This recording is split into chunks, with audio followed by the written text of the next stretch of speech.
In this video, I'm going to show you how to replace your door latch. Now this is the driver's side front door. However, the same process will apply to the passenger side, just over there.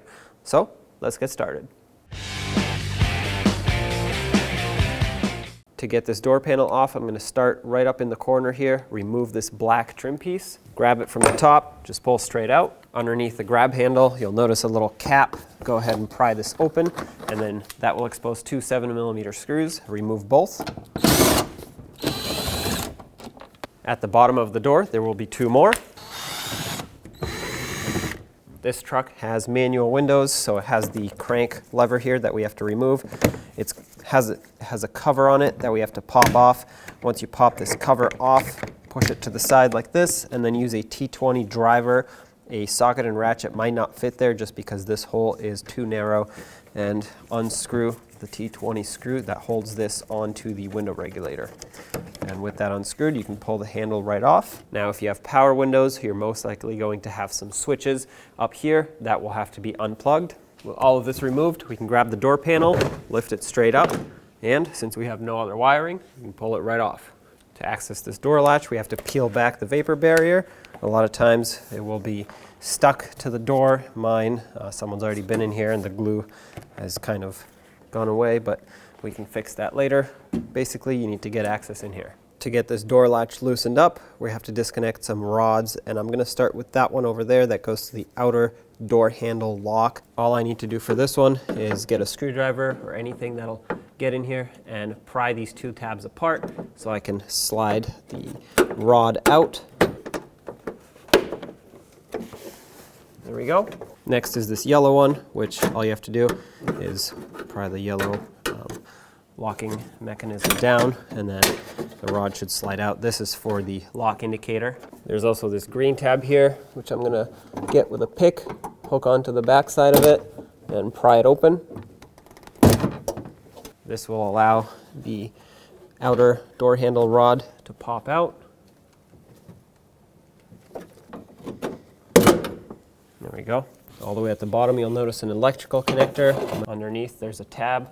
You're going to want to press that and then slide the connector out. Up here, you'll see a cover.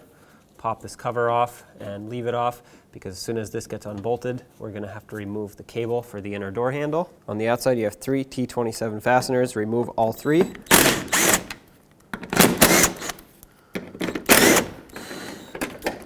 At this point, the latch is ready to come out, but the only thing holding it in is going to be the cable for the inner door handle.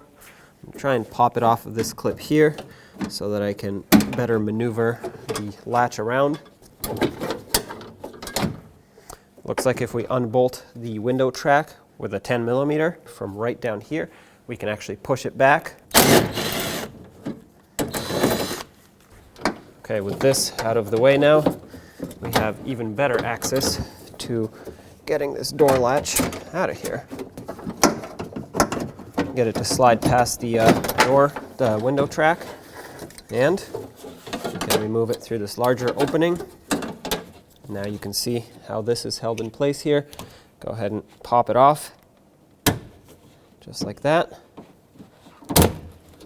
Now let's go ahead and transfer some things onto the new latch. I'm going to start by transferring this rod, so slide it down and make sure that when you put it onto the new one, you put it in the same orientation that it came out in. That way it doesn't, otherwise you'll have to flip it around while it's in there or take the latch back out. And that's not fun. So there's that. Another thing we have to transfer is this plastic clip. So from the back side, I'm going to go ahead and squeeze all the little tabs that hold it in, and then I can press it right through, put it onto the new assembly. Last but not least is this green one. Same thing, it's got some tabs on the back side. I'm going to use my needle nose pliers for this. Squeeze them, press it through. Okay, there it is. Again, make sure it goes in the same orientation. Make sure it locks in. If yours doesn't lock in, you can do what I'm doing and take a pick. Basically spread these little tabs back out. This will allow it to actually lock into place. And one last thing is to get this actuator out. What you have to do is this part right here is actually a locking tab. So you just have to lift it up with a pick, a screwdriver, whatever you have, and this will allow you to spin the actuator and basically unlock it. There it is. Take the new assembly, slide this in, and as you slide it in, turn it, that'll click it into place. That's it, locked in. To put this new assembly in, I want to start by reconnecting the door handle cable, because this will be the most difficult thing to do once it's back in, if you don't do it now. So what you have to do is pry back on the lever, slide the cable with the ball end through, hook it on, let go, that'll lock it in, and then you just have to line up the cutout on the cable with the tabs that lock it in. If you can't, just use a pair of pliers and squeeze it. There you go. Now we just have to squeeze it into the door, fish it right back where it belongs.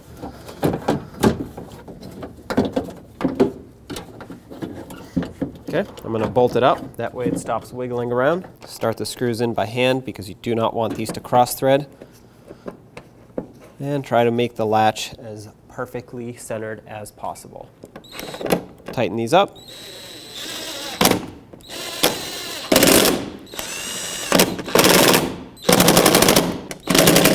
Now that I'm done moving the window track around, I'm going to bolt it back up before I forget.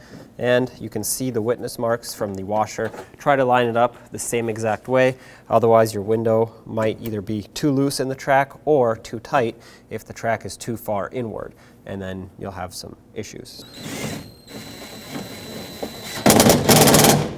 There you go. I'll go ahead and reconnect the wiring harness. I accidentally put this green tab backwards. However, that's okay.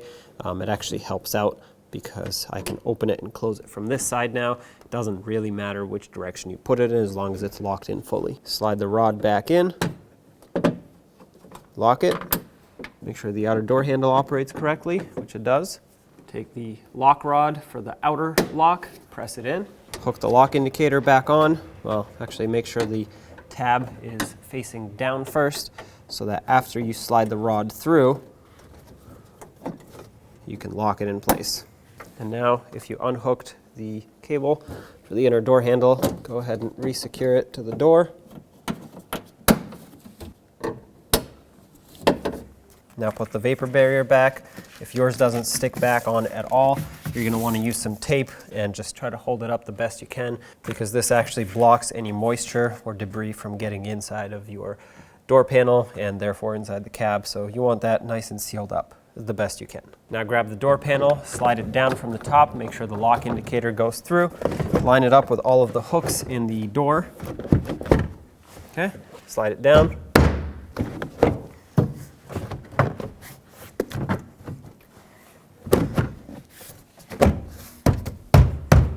Let's put the window crank handle back. Make sure you put this plastic washer in between. Re-secure it. Make it nice and tight. Put the cap back on. Put back the trim piece in the corner here. And the two screws underneath the grab handle. Cover them up. Finally, the two at the bottom. And there you have it. When only the best will do, demand TRQ. The only company that lets you view before you do. TRQ is committed to offering the highest quality aftermarket auto parts that are engineered for peace of mind. Thanks for using and viewing with TRQ.